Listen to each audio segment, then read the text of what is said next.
대부분 사람들 하나님의 뜻 그러면 하나님의 뜻을 구한다 그러면 개인적인 삶에서 이제 구체적인 삶의 인도를 생각하기 쉬우나 그러나 하나님의 뜻에는 크게 세 가지가 있다 이렇게 말한 거죠. 첫 번째는 작정하신 뜻, 이걸 이제 감추어진 뜻이라고도 하죠. 하나님의 작정하신 뜻, 감추어진 뜻.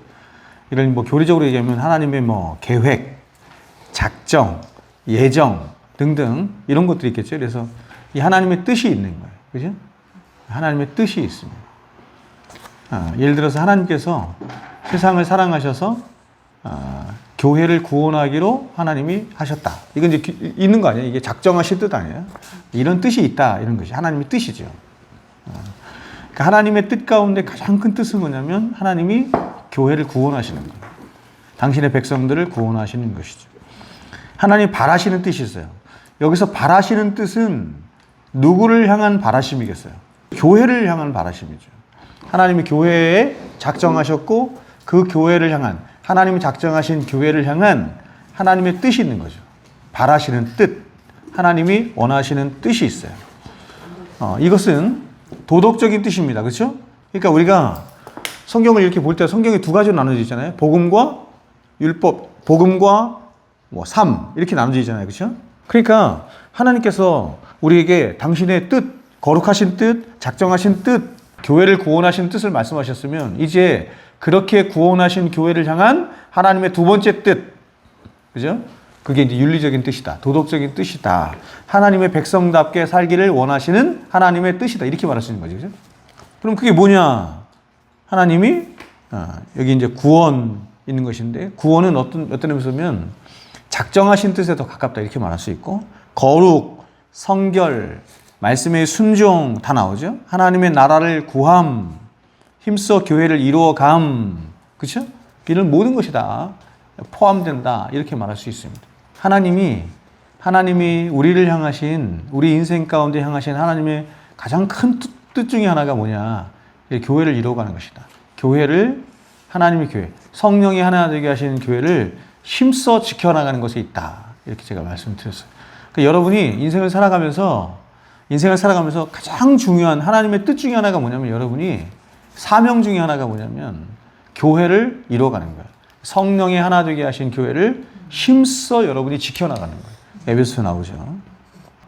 우리가 탓을 하면 안 된다. 환경 탓, 사람 탓, 누구 탓, 하나님 앞에 하나님의 형상으로 표시된 도덕적인 존재로서 책임감 있게 하나님 앞에 서야 한다. 구체적인 우리의 삶을 하나님이 어떻게 인도하시나, 혹은 하나님의 뜻이 어떻게 이거에 대해서 크게 두 가지 의견이 있다는 거예요. 첫 번째는 뭐냐면 하나님이 모든 것을 인도하신다. 그렇게 말한다면 우리의 자유의지가 다 묵살되는 거예요. 그렇죠? 그래서 근데 이렇게 생각하는 사람이 굉장히 많단 말이죠. 굉장히 많아요. 의외로 하나님이 모든 삶을 구체적으로 하나하나 다 인도하신다. 그렇죠? 그런 걸 이제 예정 속에도 있다, 작정 속에도 있다, 이렇게 생각하는 사람도 있다는 거예요. 그러면 여러분, 모든 삶의 구체적인 모든 삶 속에 모든 순간마다 하나님의 인도를 받기 위해서는 어떻게 해야 되느냐 할 때 사람들이 그것을 직통계시나 신비주의적인 방법으로 그렇게 한다 이렇게 하는 것이죠. 이제 여기가 문제가 되는 겁니다. 이제 두 번째는 모든 일은 하나님이 허용하신다는 겁니다. 우리 인생 가운데 있어지는 모든 일들을 하나님의 작정 가운데 있어요. 하나님의 첫 번째 뜻이죠. 작정 가운데 있어요. 그렇지만 우리의 모든 삶 속에 있어지는 일들을 하나님께서 우리에게 도덕적인 책임감 있는 존재로 서서 우리가 결정할 것을 하나님이 어떻게 하신다? 허용하신다 이런 뜻이에요. 이 책의 결론이 이거예요. 1번과 2번의 하나님의 뜻 안에서 1번과 2번의 하나님의 뜻, 거룩하신 뜻이야 이게. 뜻 안에서 책임감을 가지고 선택하고 결정하라 이라는 것입니다. 1번, 2번 하나님의 뜻 안에서 우리가 무엇을 행하든 어때요? 그 뜻에 부합하는 것이기 때문에 상관없는 거예요. 하나님 관심 없다니까요. 하나님 그 관심 없어요. 내가 이 대학을 갈 건지 저 대학을 갈 건지, 내가 공무원을 할 건지 아니면 사업을 할 건지, 여러분의 직업에도 관심 없어요, 사실은.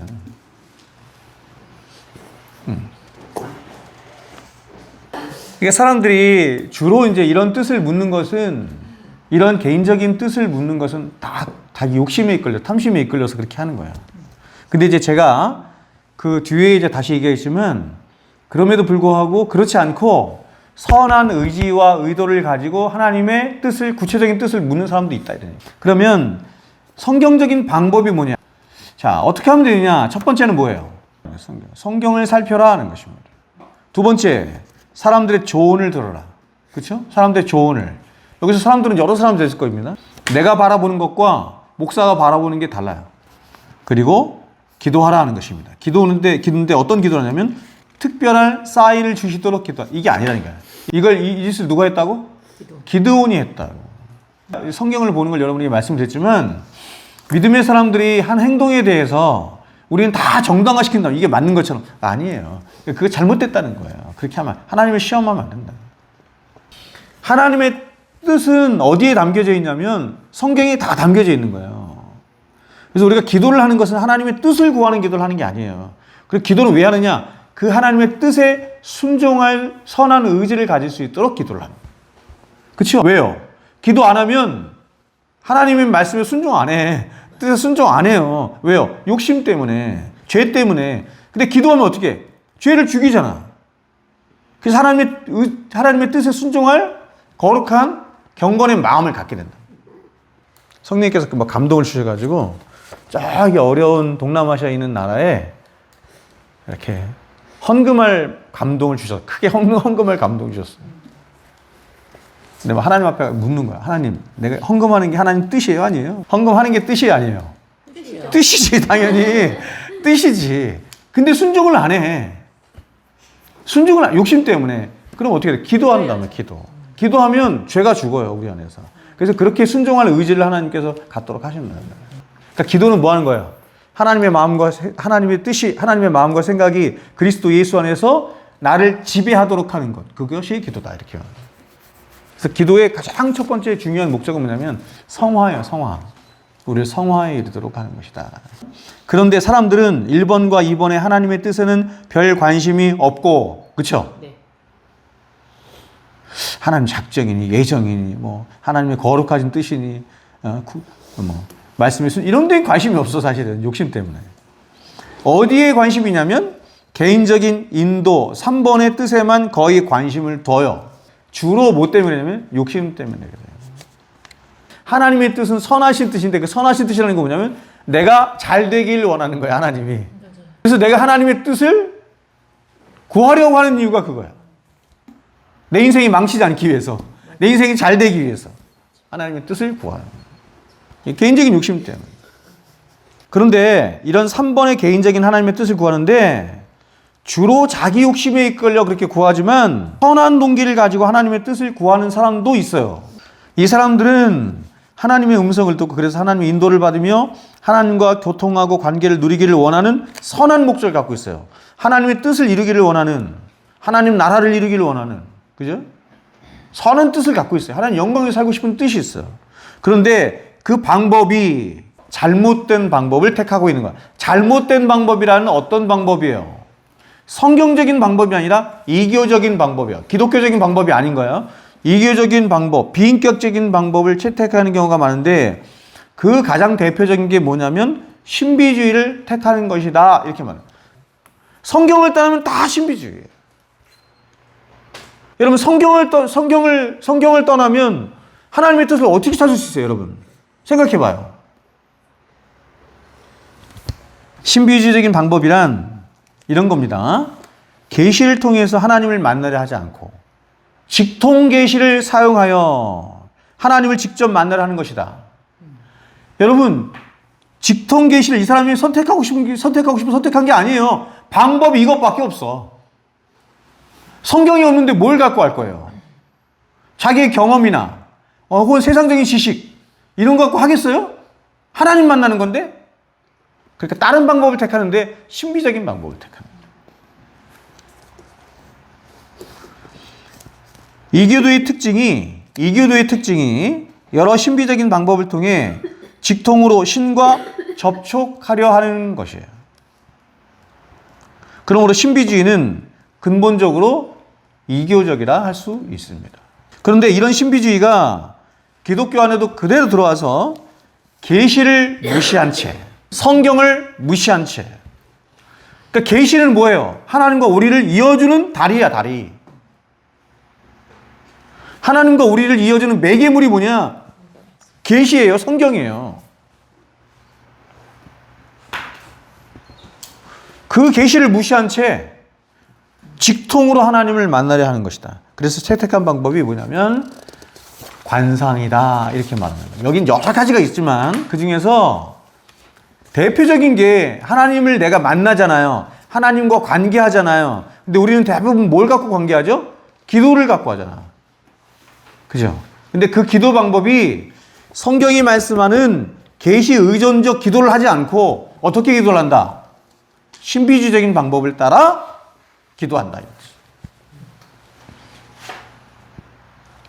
여러분, 계시 의존적 기도를 지금 생각해 보니까 얼마나 많이 안 하는 것 같아요. 그렇죠? 기독교 안에 있는 사람들도 계시 의존적 기도를 잘 하지 않아요.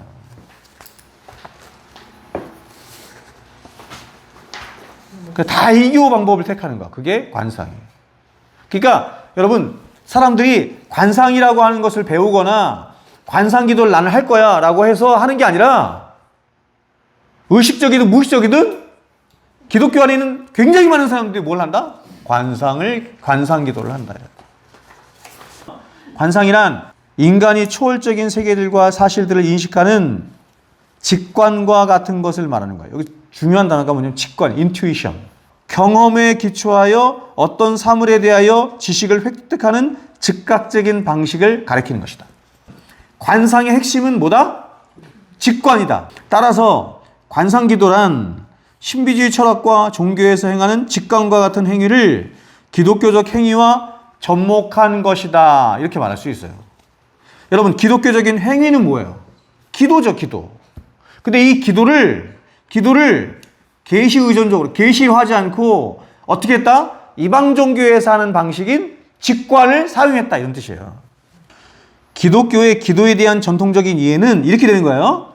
지성을 사용하여 인간적인 언어로, 굉장히 중요한 겁니다.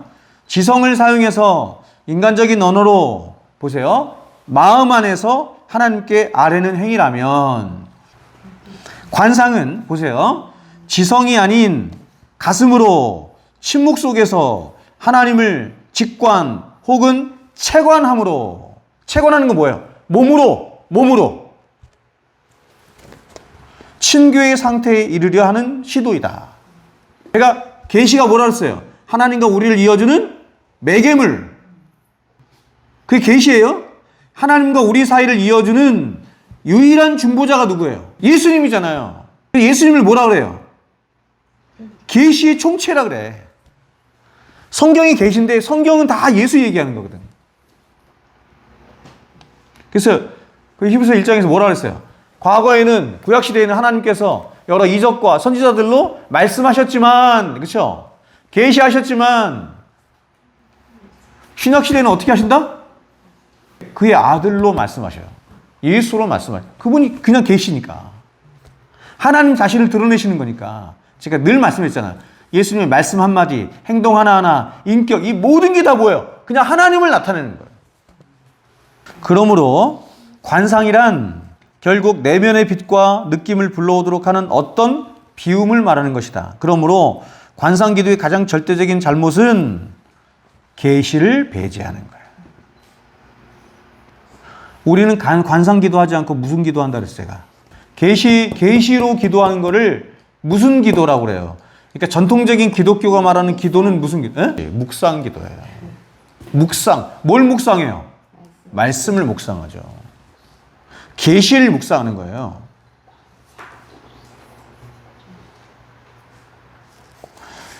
여러분, 제가 이런 걸 여러분에게 지금 말씀을 가르치면서 이게 얼마나 어려운지를 제가 알아. 그러니까 제가 어렵다는 게 뭐냐면 여러분들이 이거를 이렇게 머리로 혹은 이렇게 이해하기 그런 얘기가 아니에요. 제가 어렵다는 건 뭐냐면 아무리 이게 틀렸고 이게 맞다고 해도 사람들은 관상 기도를 하고 싶어 해. 그렇게 인도하고 그렇게 가르치는 교회를 사람들은 좋아해 또. 왜요? 왜요? 여러분.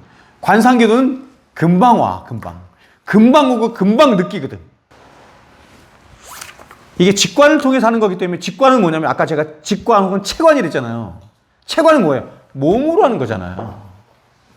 마음 안에서 이렇게 자기가 뭔가 감동이 되거나 고향이 되거나 이런 거거든요. 그렇기 때문에 이게 굉장히 직접적이고 또 이게 이게 경험적으로 오기 때문에 이게 좋아하는 거야. 근데 묵상 기도는 안 그래요, 여러분. 응?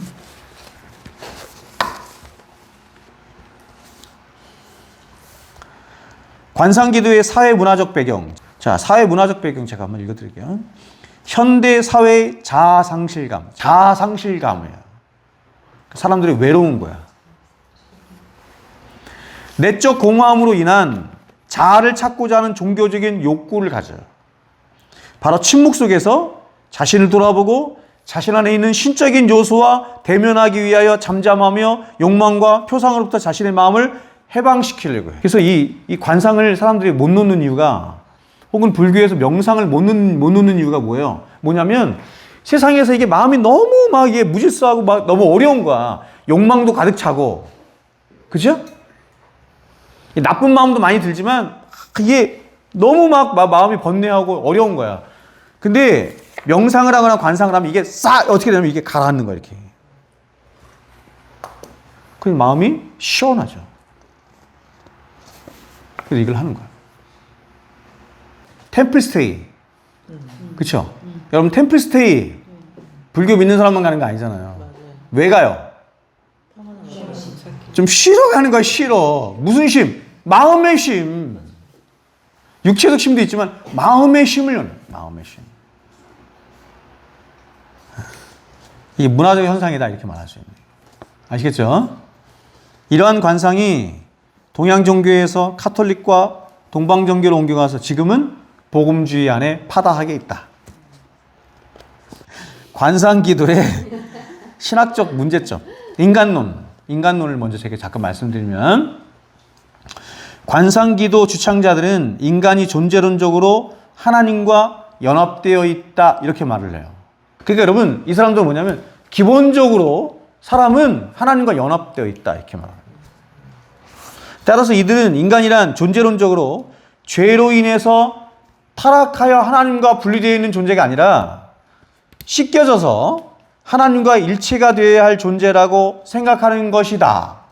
씻겨져서 뭘 통해서 씻기겠어요? 관상을 통해서. 성경이 말하는 것처럼 우리의 본질이 바뀌어, 이걸 중생이라고 하잖아요. 중생 회심 이렇게 하죠. 우리의 본질이 바뀌어서 뉴 크리에이션, 새로운 피조물이 돼야 하나님과 연합되는 존재가 아니라 원래 우리 하나님과 연합되어 있는데 온갖 욕망의 쓰레기들과 이런 것들이 더럽혀져 있다는 거예요. 그러니까 그런 거를 관상이라는 것들로 깨끗하게 시키면 그냥 하나님과 다시 연합된다, 이런 얘기예요. 원죄를 인정하는 거 아니에요. 그러니까 잃어버렸던 인간성을 뭐가 회복한다? 관상을 통해서 회복한다, 이런 뜻이에요. 그러니까 여러분, 인간성의 회복은 곧 내가 신이 되는 걸 말하는 거예요. 그래서 이 사람들이 말하는 신과 연합된다라고 하는 것과 기독교가 말하는 우리가 연합된다라고 하는 의미는 완전히 다른 거예요. 그러니까 여러분, 지금 이 사람들이 말하는 건 뭐냐면 진정한 내가 되는 것의 목적이 있어요. 그렇죠? 근데 내가 되는 게 뭐예요? 결국 신이 되는 거예요. 하나님이 되는 거예요. 많이 명상하고 관상하고 생각하고 막, 그렇죠? 내 마음을 자꾸 비우는 일을 하면 하나님의 마음을 알게 돼요? 하나님의 뜻을 알게 돼요? 아니에요, 여러분. 기도를 하루에 10시간씩 하는 사람은 너무 영험하기 때문에 그 사람 하나님의 뜻을 다 알아요? 성경 몰라도? 아니에요. 그러니까 그런 걸 신비주의라고 하는 거예요. 하루에 15시간씩 기도를 해도 성경을 안 보면 하나님의 뜻을 단 1도 몰라요. 목사님들이 말하는 것처럼 네가 일방적으로 하나님께 무조건 뭔가를 알려거나 말하려고 하지 말고 좀 들어라. 여기에는 제가 함정이 있다고 한 거는 뭐냐면 그게 다 틀렸다는 얘기가 아니에요. 하나님의 음성을 들어야 되는 거거든요. 하나님의 음성을 듣는데 그럼 뭘 통해서 듣느냐 할 때 제가 아까 얘기했죠. 기독교는 뭘 통해서 들어요?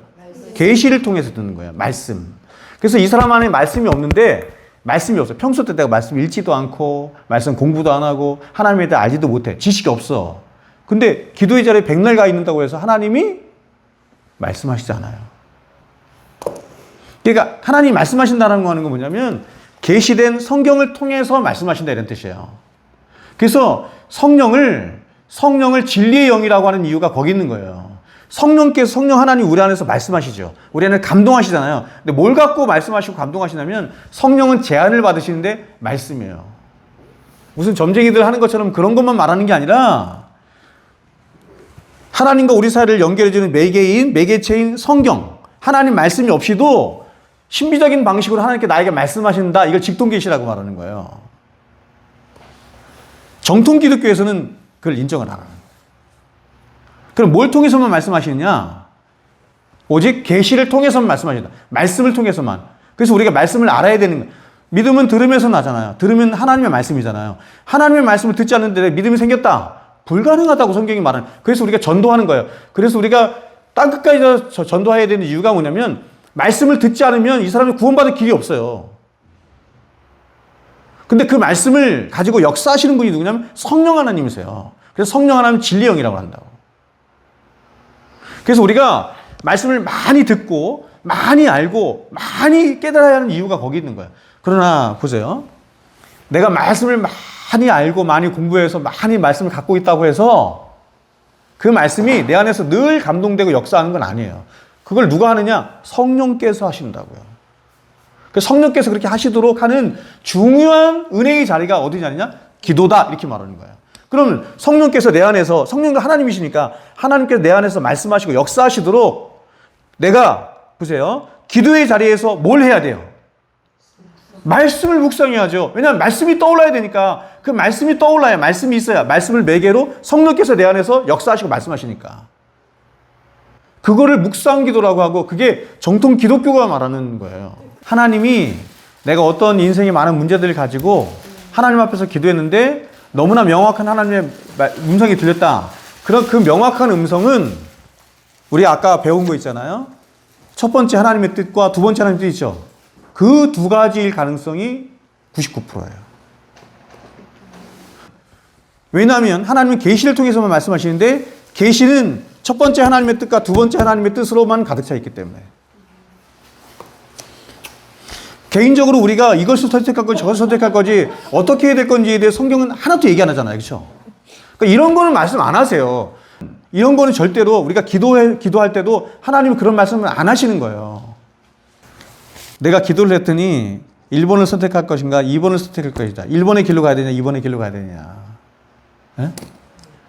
내가 1번을 선택해야만 하나님께서 선하게 인도하실 거, 하나님의 계획이 여기 있는 것 같은 생각이 들기 때문에 그래. 그렇지 않아요. 내가 2번을 선택해도 하나님은 우리를 합력하여 선을 이루어 가시는 분이에요. 하나님은 우리와의 관계 속에서 doing에 관심 있나 being에 관심 있나 이렇게 바꿀 수 있는 거예요. 하나님은 우리가 뭘 하는 거에 별로 관심 없어요. 뭐 되는 것도 별로 관심이 없어요. 그럼 하나님이 우리에게 관심 있는 건 뭐냐면 내가 어떤 존재인가에 관심이 있는 거예요. 내가 막 하나님을 묵상하고 내가 하나님 앞에 그렇게 관계하며 기도를 했더니 내게 하나님이 말씀을 주셨어요. 계시를 통해서 말씀하신다 그랬잖아요. 그렇죠?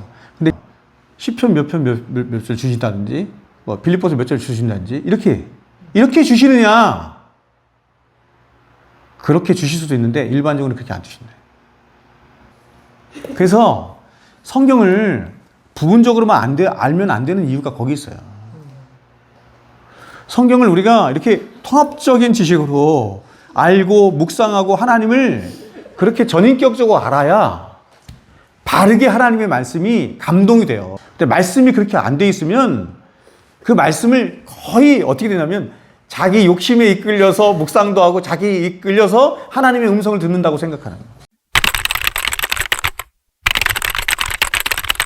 그래서 그걸 자라간다 그러잖아요. 아니 어린아이가 지금 처음 이제 태어나갖고 애 깐난쟁이가 언어도 모르고 지식도 없고 막 성경을 아는 거 똑같은 거잖아요. 없는데 부모가 말한다고 알겠어요? 모르잖아요. 점점 자라면서 지식도 잘하고 그러면서 이제 부모의 뜻도 헤아리게 되고 알게 되고 깨닫게 되고 그래서 부모가 뭐라고 말하면 그냥 탁탁탁 알아듣고 그러니까 마음의 평안을 주신 게 응답하신 거예요. 하나님은 직접적인 내가 하나님 앞에 내 A라는 문제가 있어요. A라는 이거 해결해 주세요. 하나님이 그걸 A라고 하는 문제를 직접적으로 그런 분이 아니에요. 하나님이 그런 식으로 해결해 주지 않아요. 절대로. 그래요? 절대로. 제가 분명히 말씀드렸는데 거의 절대로 그래요. 그렇게 안 해요. 그렇게 만약에 내가 원하는 대로 해주셨다고 한다면 내 수준과 하나님 수준 똑같겠지. 그렇게 안 해요. 우리가 알지 못하는 크고 비밀한 방식으로 해결하세요. 우리가 부르짖으면 하나님이 응답하시는데 보세요. 내가 알지 못하는 크고 비밀한 일을 보이리라. 내가 생각하는 방식으로 하나님께서 갚아주시거나 응답하시지 않고 전혀 내가 생각하지 못한 방식으로 하나님께서 나에게 응답하시고 갚아주시고 하신다. 이렇게 하는 거예요. 근데 그 응답은 다 최종적으로 어떤 식으로 응답이 되든 어떤 방법으로 응답이 되든 그 모든 응답의 끝은 뭐냐면 평강이에요. 하나님 나에게 평강을 주시는 거예요. 그러면 중요한 게 여기입니다. 도대체 내가 기도하는 동안 하나님과 나와의 기도하는 그런 씨름과 그런 기도하는 동안 내게 무슨 일이 일어났길래 내가 평강이 있게 됐느냐. 하나님의 응답이 있게 됐느냐. 이 얘기를 하는 거죠. 이게 중요한 거거든요. 근데 이게 성숙한 사람은 이게 빨리 온다니까요, 이게. 근데 미성숙한 사람은 못 갈 때도 많아. 그리고 이게 하나님 백성이 거의 아닌 경우 이런 사람들은요, 하나님을 막 원망하고 하나님 떠나게 돼, 여기서. 그러면 잘 생각해요. 이 사람이, 이렇게 떤 사람이 어떻게 이런 사람으로 변화될 수 있냐. 그게 기도의 능력이잖아요. 그리고 기도에서 무슨 일이 도대체 있었느냐. 그냥 기도했더니 아무 일도 없었는데 내가 평강이 찾아왔다? 그런 건 없거든요. 우리에게 평강은 어떻게 오죠? 우리에게 평강은 어떻게 와요? 생각해 보세요. 평강은 어느 때 와요? 하나님을 아는 지식과 하나님이 나를 위해서 행하신 일에 대한 그 지식이 들어오니까 평강이 오는 거예요. 나의 평생에, 다윗이 평생의 삶을 통해서 경험한 하나님은 인자하시고 선하신 하나님이었던 거예요. 근데 내가 이 인생의 문제에 딱 부딪히면 그 하나님이 안 보여. 인자하신 하나님, 선하신 하나님이 안 보여. 오랫동안 하나님 앞에 기도를 했더니 어느 순간부터 그 인자하시고 선하신 하나님이 깨달아지고 인식되어지고 경험되어지는 거예요. 다시 되새겨지는 거예요. 어떻게 해요? 과거를 생각해 보니 과거를 떠올리기도 해. 여러 가지 방식으로 오는데 과거에 하나님께 나를 이렇게 구원해 주셨어요. 그래서 시편에 보면 굉장히 많은 과거들을 기억하게 해요. 어떻게 하나님께 나를 구원하셨는지, 나를 일으키시고 이런 것들을 기억하게 하심으로 하나님이 얼마나 선하시고 사랑이 많으시고 인자하신 분이신지를 기억하게 하심으로 그 하나님을 믿게 되는 거죠. 성령이 그렇게 역사하는 거예요. 그래서 그 일이 해결이 안 됐는데 내 마음 가운데 그 하나님의 은혜와 사랑이 지배함으로 내 평강이 찾아옵니다. 그게 하나님이 우리 안에서 역사하시는 방법이에요. 그래서 이렇게 말하는 거예요. 고린도후서에서 그 은혜가 내게 족하다 이렇게 말하는 거예요. 은혜가 내게 족하다. 지금 나의 모든 형편과 상황이 은혜 안에서 좋게 있는데 나는 하나님을 신뢰하지 못하므로 아닌데요? 은혜가 나한테 안 족한데요? 이렇게 되는 거예요. 그러니까 불평이 나오고 두려움이 찾아오고 염려가 찾아오는 거거든요. 근데 은혜가 족하다는 말은 다른 말로 말하면 하나님이 하나님 되신다는 게 내가 인정이 됐다는 거예요. 하나님이 나를 행하신 일이 완전하다는 게 인정이 된 거예요. 그러니 내가 볼 때는 지금 이게 위기고 어려움이고 막 이런 건데 은혜 안에서 십자가 안에서 보니까 그게 아니에요. 내 안에 말씀이 없는데도 하나님께서 그렇게 깨달음을 주시고 인도하셨다. 그렇지 않아요. 왜 그러냐면 그 말씀을 자꾸 이렇게 그 어떤 이렇게 구체적인 문서나 아니면 문자나 이런 식으로 생각하시면 안 되고 하나님을 경외해야 되고 하나님을 예배하는 것이 성경에 써 있잖아요. 그렇죠?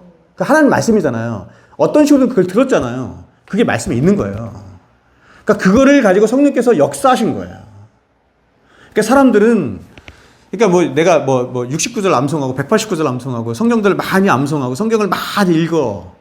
그래서 내가 내게 하나님 말씀이 있어서 그렇게 그런 건 더 좋죠. 더 좋겠지만 어찌하든 간에 내 안에 있는 양심이 작동하고 성령께서 역사하신 것인데 뭘 갖고 역사하셨냐면 말씀을 갖고 역사하셨는데 그 말씀이 뭐냐면 언젠가 들은 거예요. 옛날에 예배 드릴 때든지 아니면 성경을 통해서든지 들은 거. 어떤 말씀을 듣냐면 하나님을 예배하는 것이 마땅한 것인데 하나님을 경외하고 하나님 앞에 이렇게 담대하게 신앙생활하는 것이 그 말씀을 들은 거예요. 근데 그 말씀 잠재에 있다가 어느 순간에 성령께서 역사하시면서 그거를 깨닫게 하신 거예요. 생각나게 하신 거예요.